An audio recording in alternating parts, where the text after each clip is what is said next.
Richard Sagrits on maalinud talvist Kadrioru lossi.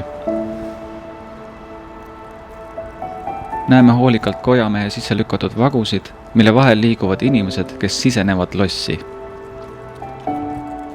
Ilmselt on nad muuseumi külastajad, sest 12 aastat varem oli Kadrioru lossi paigutatud Eesti Kunstimuuseum.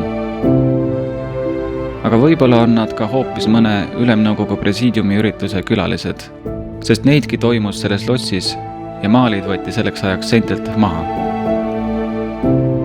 Kuigi on talv ja puud paremas servas raagus, on Sagrits optimistlik. Vaadake, kui hele on taevas või kuidas päikesevalgus kuldab üle lossi fassaadi. Muide, Sagritsa maalil on see fassaad kuldkollane, samal ajal välja antud postkaardil aga mürk roheline.